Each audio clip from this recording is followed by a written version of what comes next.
Assalamualaikum warahmatullahi wabarakatuh.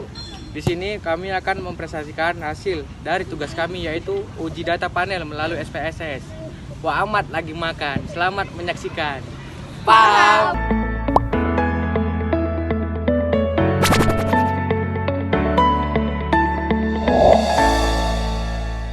Di sini ada tabulasi data. Nah, di tabulasi data ini kami pindahkan ke Excel.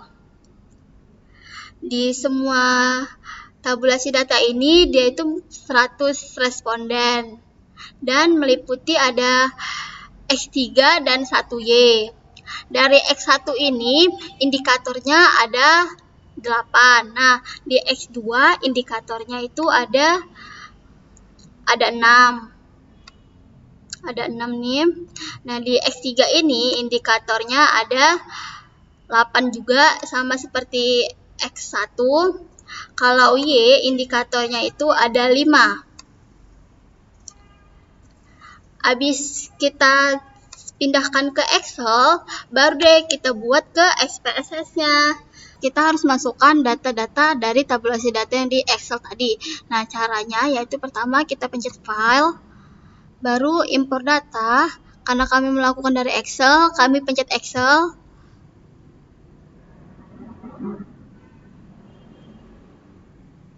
Di sini nama file kami yaitu responden data analisis.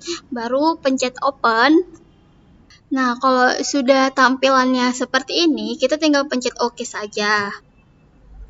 Di sini sudah ada data view-nya SPSS-nya. Tapi ya, kita pencet aja langsung ya yang di variabel view-nya.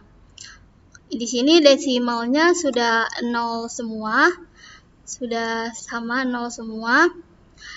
Kalau di right itu udah sama. Nah, kalau di measure, kenapa di totalnya itu harus scale?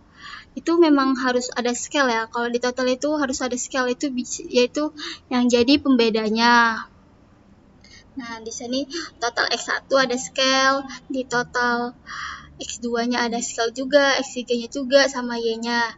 Itu ada scale, harus ada. Baru di indikator ya, baru ada nominalnya. Nah, di sini di labelnya kita bikin ya, di totalnya itu kita bikin judul-judulnya. Nah, kalau X1 dia itu adalah literasi keuangan.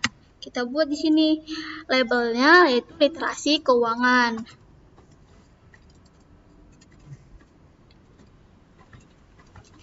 Nah, kalau di X2 persepsi kemudahan penggunaan.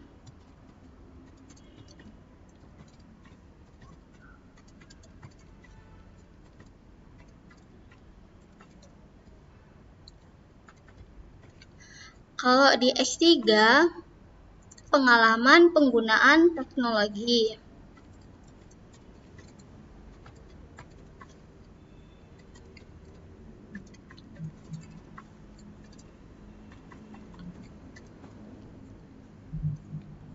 Kalau di Y, minat penggunaan e-wallet.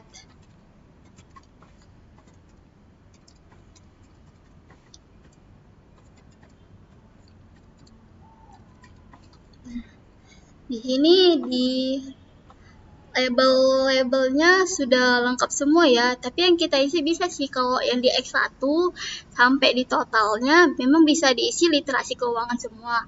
Tetapi karena untuk mempersingkat waktu, kami bikin di totalnya saja. Kalau yang di value ini diisi seperti yang kayak setuju, sangat tidak setuju. Nah, seperti itu. Value ini yang kami gunakan yaitu pakai skala Likert, yaitu karena 1 sampai 5. Yang pertama, di value-nya kami bikin 1, baru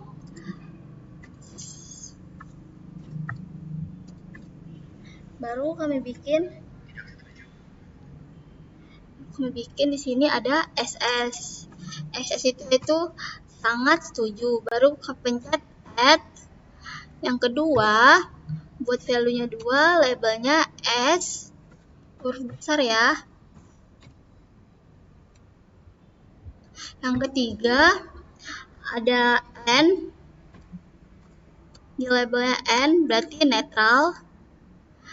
Yang keempat, ada TS, berarti tidak setuju. Dan yang kelima yaitu ada STS, yaitu sangat tidak setuju. Nah, di sini kami ubah dulu ya. Di sini tadi pakai ini udah benar. Baru pencet OK.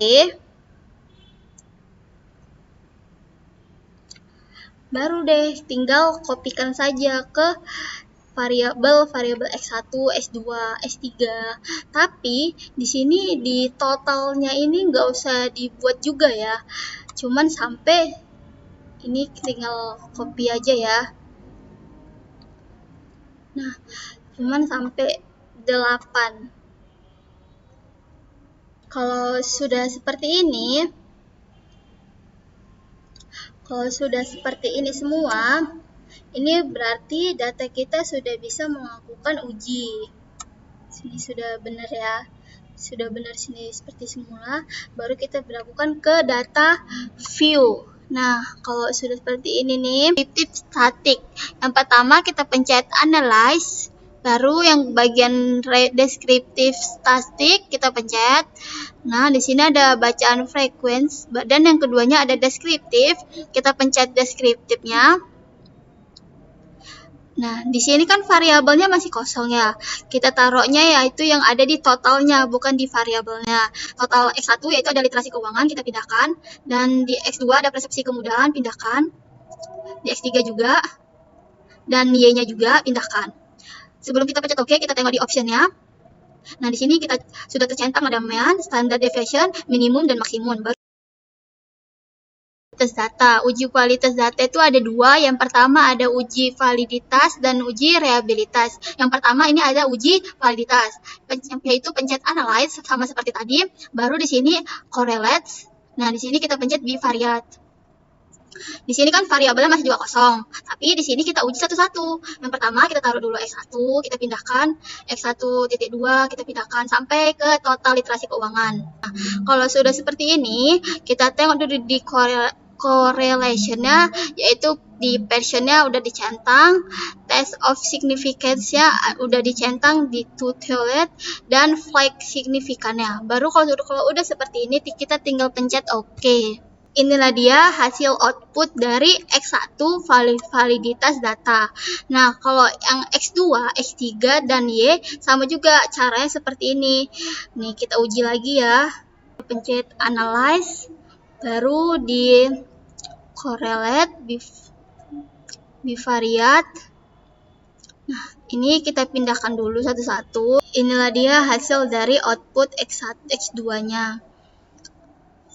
Begitu juga baru kita selanjutnya kita pakaikan ke X3 ya, sama seperti tadi juga. Nah, uji reliability yang pertama kita pencet analyze, baru kita pencet scale. Nah, di scale ini yang paling awal ada reliability analyze. Kita pencet. Nah, kalau di sini tidak totalnya tidak ikut. Kita cuman indikatornya ada. Indikatornya aja seperti X1 ini sampai X1.8. Kita pindahkan dulu. Baru kita tengok di statistiknya. Di sini deskriptifnya itu kita pencet item dan scale if item delta. Nah, selanjutnya uji normalitas. Kita klik di analyze, kemudian di analyze ini kita klik regression, kemudian linear. Di linear ini kita isi yang dependennya di totalan Y-nya ya guys. Itu minat penggunaan e-wallet dia di sini di bawah ini. Kemudian yang di independennya kita isi di yang totalan X-nya. Jadi ini X1, X2, dan X3 kita masukkan kemari. Kemudian, nah di sini ada normal ppplot. Kita bisa mastiin dari analyze. Kita ke analyze, kemudian kita ke non-parametric test dan ke legacy dialog. Di legacy dialog ini kita ke one sample KS. Nah, di one sample KS ini, tes variable list-nya itu kita isi di under standard disk. Kita taruh di sini. Nah, ini kita langsung klik OK ya. Dan nanti dia muncul ini, one sample Kolmogorov. Hasilnya adalah asimsiknya itu hasilnya adalah 0,200. Nah, itu adalah nilai dari one sample Kolmogorov-Smirnov. Selanjutnya, uji multikolinearitas. Nah, kita klik di analyze, kemudian dari analyze kita klik di regression, kemudian dari regression kita ke linear. Di linear ini, kita pilih yang di statistik. Di statistik ini kita uncentang yang dua ini, kemudian kita centang yang covariance matrix dan collinearity diagnostic. Continue, kemudian di plot, kita uncentang yang histogram dan normal probability plot. Kemudian di save-nya, kita juga uncentang yang unstandardized. Continue, selanjutnya kita OK. Nah, di sini muncul hasil dari uji multikolinearitas. 3 variabelnya sudah muncul di sini nilai-nilainya. Selanjutnya uji heteroskedastisitas, kita ke menu analyze, kemudian dari menu analyze kita ke regression. Dari regression ini kita ke linear. Nah, di linear ini di bagian statistiknya ini kita uncentang, kemudian kita centang yang atas estimate dan model fit. Kemudian kita continue. Selanjutnya yang di plot, kita masukkan yang scatter ini harus kita isi, yang di Y ini harus kita isi dengan spreadsheet. Yang X kita isi dengan spread. Kemudian kita continue. Selanjutnya kita OK. Nah, nanti dia muncul di sini diagram yang namanya scatter plot. Nah, titik-titiknya ini tuh harus menjauh dari sumbu X dan sumbu Y. Untuk memastikannya, kita ke transform. Kemudian di transform ini kita pilih yang computer variable. Nah, di sini kita tulis abbreviate. Kemudian dari yang numeric expression ini kita isi, sini kita pencet yang arithmetic, kemudian dari arithmetic ini kita pencet yang ABS, kemudian kita masukkan. Kemudian yang di sini kita klik. Lanjut kita ke analyze. Di analyze kita klik regression, kemudian kita klik yang linear. Nah, di dependent ini kita masukkan yang abbreviate, kemudian yang di plots-nya kita uncentang, yang di plots kita keluarkan semua yang di sini tadi, kemudian continue, kemudian kita klik OK. Nah, ini adalah hasil output dari uji heteroskedastisitas.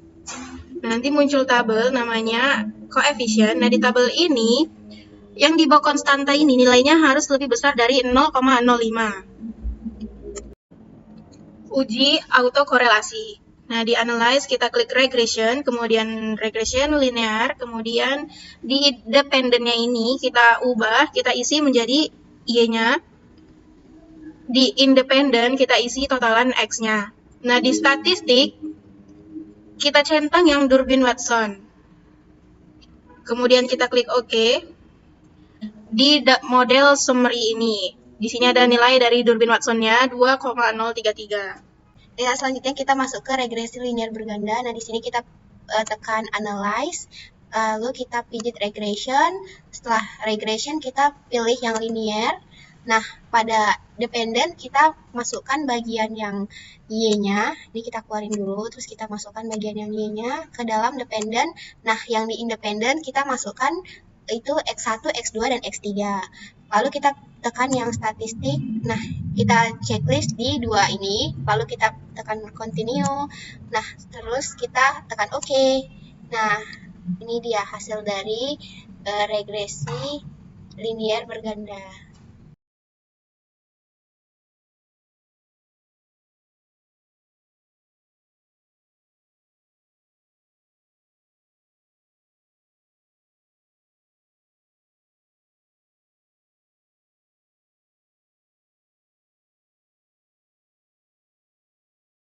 Untuk mencari uji T, di sini kita tekan analyze, lalu kita tekan regression, lalu kita tekan lagi linear. Nah, untuk mencari uji T, di sini tidak perlu masukkan semua variabel X. Kita menggunakan variabel X1 terlebih dahulu. Nah, di sini udah ada, langsung kita tekan OK. Nah, ini dia hasilnya. Untuk mencari uji F, bisa mengikuti langkah seperti tadi. Selanjutnya, kita masuk ke hipotesis untuk mencari uji F. Di sini kita tekan Analyze. Selanjutnya kita tekan Regression. Lalu kita tekan lagi ke bagian linear. Nah, untuk mencari uji F, kita bisa memasukkan semua variabel X-nya dari X1, X2, dan X3.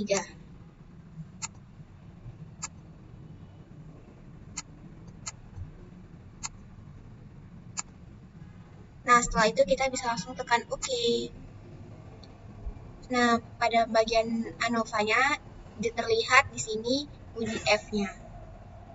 Selanjutnya yaitu koefisien determinasi. Di sini ada analis. Lalu tekan regression. Dan sini pun ada linear, kita aja. Di dependen, ini kita memakai variabel Y.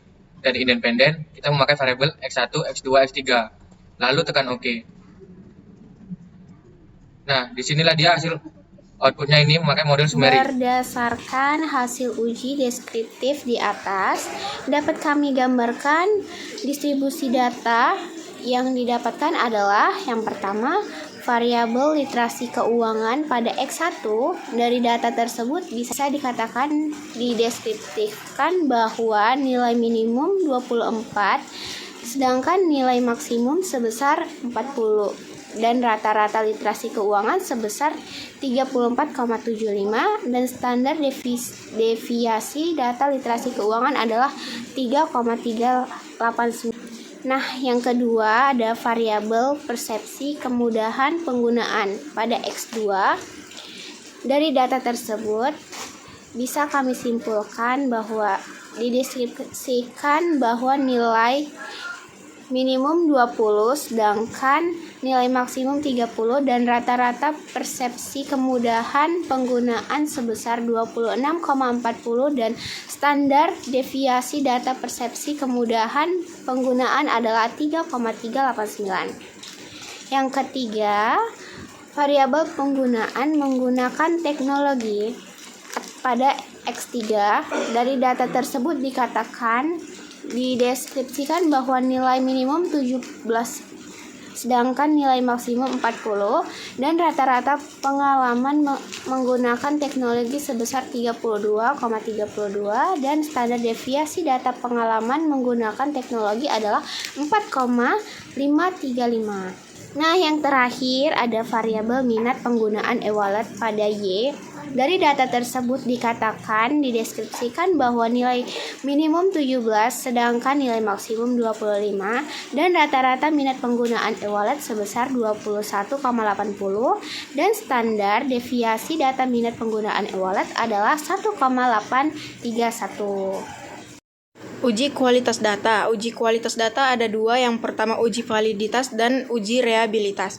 Nah, di uji validitas ini dikatakan valid apabila nilai R hitung lebih besar dari R tabel. Begitu juga sebaliknya, apabila R hitung lebih kecil dari R tabel, maka itu tidak valid.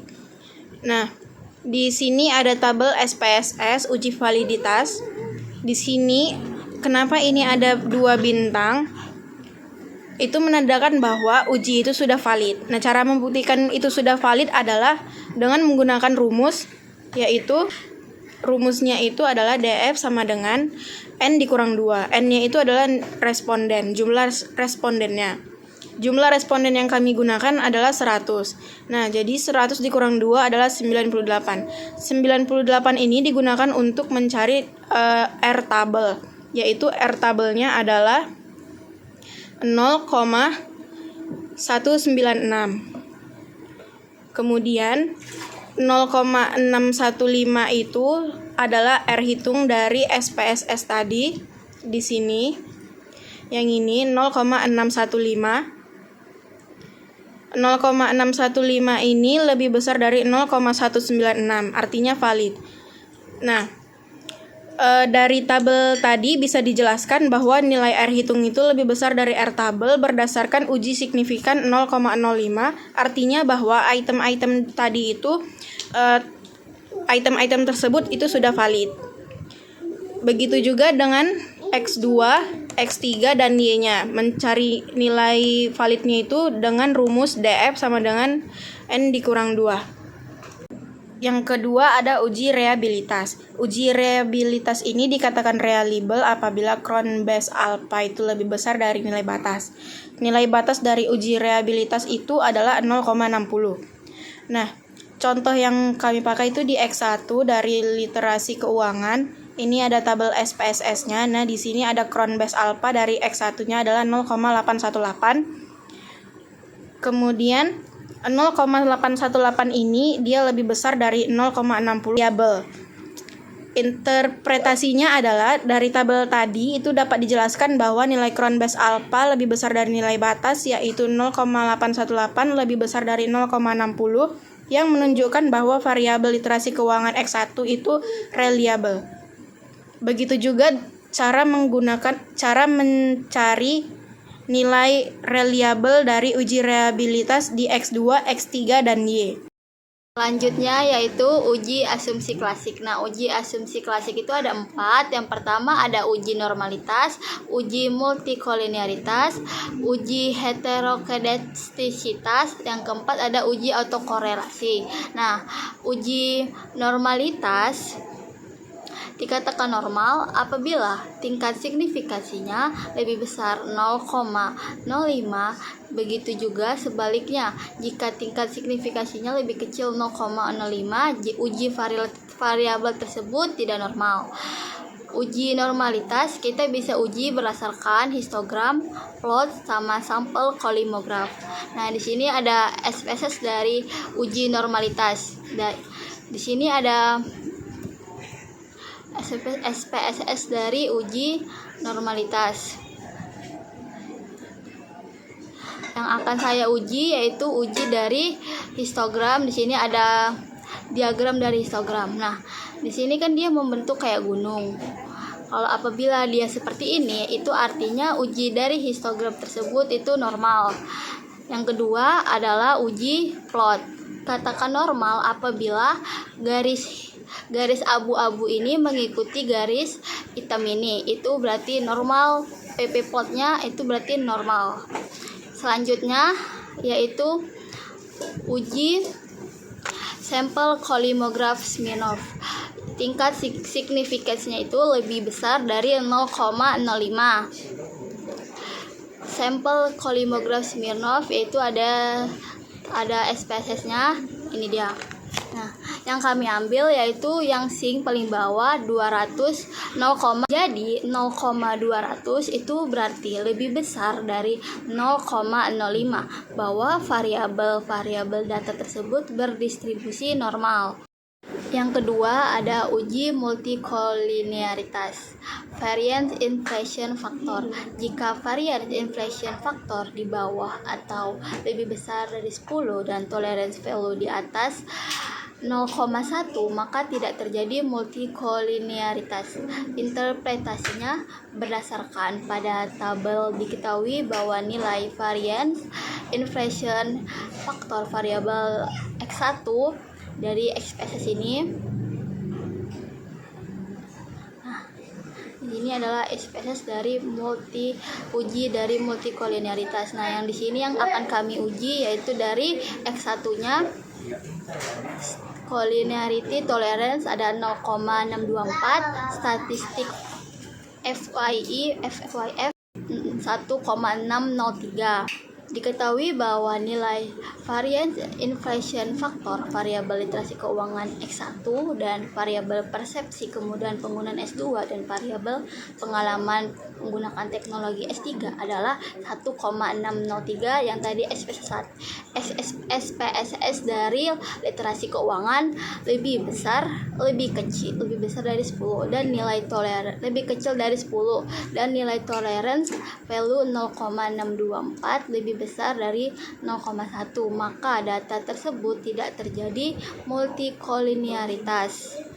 Yang ketiga ada uji heteroskedastisitas. Jika scatter plot dengan mengambil kesimpulan jika titik-titik menyebar di atas dan di bawah atau membentuk suatu pola tertentu, maka tidak terjadi heteroskedastisitas.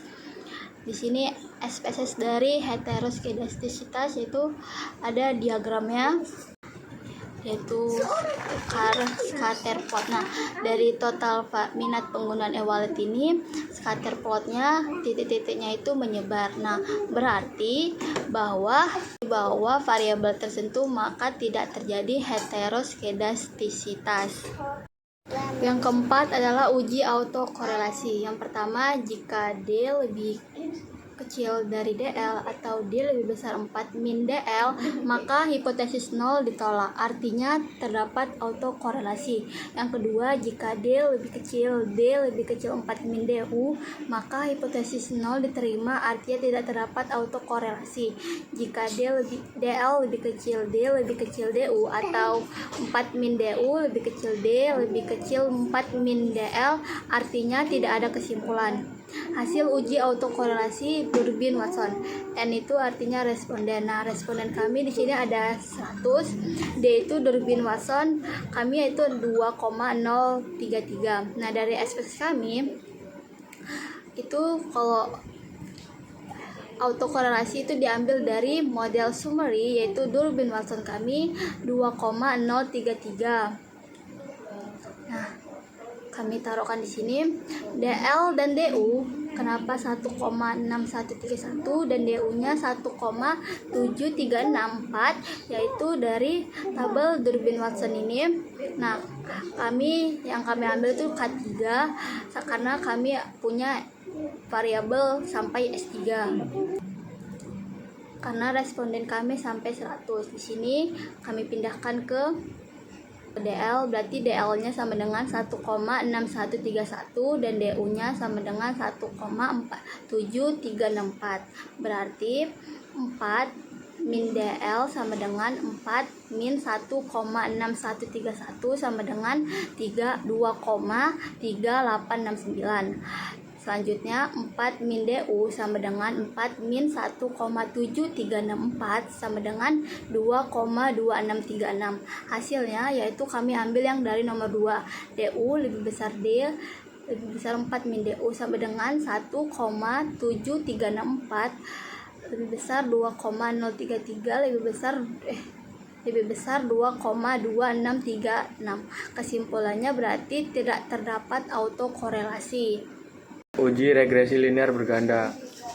Berikut adalah hasil dari SPSS-nya. Uji regresi linear berganda yang kita ambil yaitu koefisiennya, yang mana di sini ada nilai konstantanya. Tambah 0,148 X1 tambah 0,207 X2 tambah 0,082 X3 tambah E. Hasil perhitungan regresi linear berganda berdasarkan tabel di atas dapat dilihat nilai konstanta nilai A sebesar 8.511 dan untuk literasi keuangan nilai beta sebesar 0,148, sementara persepsi kemudahan penggunaan nilai beta sebesar 0,207 serta pengalaman menggunakan teknologi nilai beta sebesar 0,082 sehingga dapat diperoleh persamaan regresi linear berganda sebagai berikut.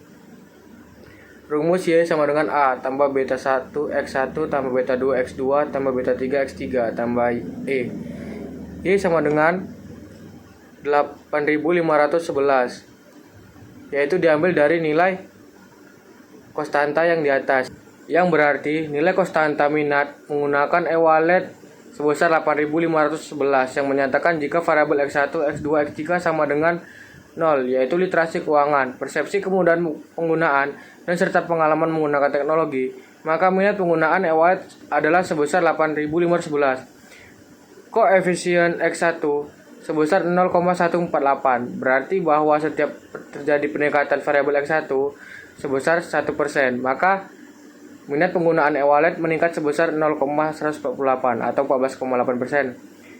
Atau sebaliknya, setiap terjadi penurunan variabel X1 sebesar 1%, maka minat penggunaan e-wallet menurun 0,148 atau 14,8%. Koefisien X2 sebesar 0,207, Berarti setiap terjadi peningkatan variabel X2 atau persepsi kemudahan penggunaan sebesar 1%, maka minat penggunaan e-wallet meningkat sebesar 0,207 atau 20,7%. Atau sebaliknya, setiap terjadi penurunan variabel X1 atau persepsi kemudahan penggunaan sebesar 1%, maka minat penggunaan e-wallet menurun 0,207 atau 20,7%. Koefisien X3 sebesar 0,082, berarti bahwa setiap terjadi peningkatan variabel X2 atau pengalaman menggunakan teknologi sebesar 1%, maka minat penggunaan e-wallet meningkat sebesar 0,207 atau sekitar 8,7%. Atau sebaliknya, setiap terjadi penurunan variabel X1 pengalaman menggunakan teknologi sebesar 1%, maka minat penggunaan e-wallet menurun 0,082 atau 8,7%. Dari uraian di atas dapat disimpulkan bahwa literasi keuangan, persepsi kemudahan penggunaan, pengalaman menggunakan teknologi berpengaruh terhadap minat penggunaan e-wallet. Uji hipotesis. Yang pertama uji T. Interpretasinya nilai signifikan kurang dari 0,05, maka dikatakan memiliki pengaruh signifikan. Nilai T hitung lebih dari nilai T tabel, maka dikatakan memiliki pengaruh signifikan. T tabel sama dengan T alpha bagi 2 perbandingan N sebagai responden dikurang K sebagai variabel dikurang 1. A sama dengan 5% sama dengan T 0,05 dibagi 2 perbandingan 100 dikurang 3 dikurang 1 sama dengan 0,025 perbandingan 96. Hasil 1,985 didapat dari titik presentase distribusi F dengan di 0,025 di bagian 96. Nah, pada bagian ini. Selanjutnya, variabel X1 terhadap Y nilai signifikan 0,000 kurang dari 0,05. T hitung lebih dari T tabel 5,912 lebih dari 1,985 didapat dari hasil nilai T tersebut. Terdapat dari hasil nilai T pada bagian ini. Selanjutnya, interpretasi sesuai dengan tabel ke 4.1 yaitu hasil uji T atau parsial menunjukkan bahwa nilai signifikan berpengaruh literasi keuangan atau X1 terhadap penggunaan e-wallet atau Y adalah 0,000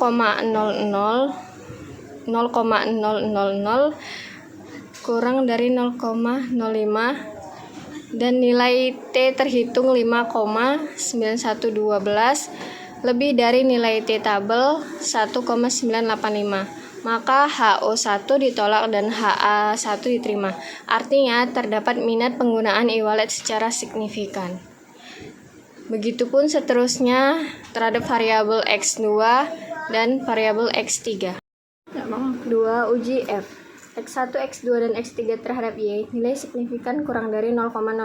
Nilai F hitung lebih dari nilai F tabel. Nilai F tabel sama dengan 3,09. Nilai 3,09 itu dari titik presentasi distribusi F 0,5 dibagian ke 100 untuk bagi pengambilan kedua. Selanjutnya nilai signifikan 0,000 kurang dari 0,05. Nilai F hitung 18,302. Hasil tabel ANOVA nilai F 18,302 didapat dari tabel yang ada di SPS. Hitung 18,302 lebih dari nilai F tabel 3,09. Interpretasinya, dari tabel tersebut dapat diketahui nilai signifikan untuk pengaruh literasi keuangan atau X1, persepsi kemudahan penggunaan atau X2, dan pengalaman penggunaan teknologi atau X3 terhadap minat penggunaan e-wallet atau Y adalah sebesar 0,000 kurang dari 0,05. Dan F hitung 18,302 lebih dari nilai F tabel 3,09. Hal tersebut membuktikan bahwa HO3 ditolak dan HA1 X-A3 diterima. Artinya terdapat X1, X2, dan X3 berpengaruh secara signifikan. Yang ketiga yaitu uji determinasi koefisien determinasi. Dapat dilihat bahwa nilai R adalah 0,603, nilai R square 0,364 pada tabel berikut. Uji koefisien determinasi berdasarkan hasil dari tabel summary bahwa besaran nilai R sama dengan 0,603 dan nilai koefisien determinasi R square sama dengan 0,364. Maka berdasarkan hasil olahan SPSS 25.0 for Windows dan dengan rumus KP sama dengan 0,364 kali 100%, hasilnya sama dengan 36,4%.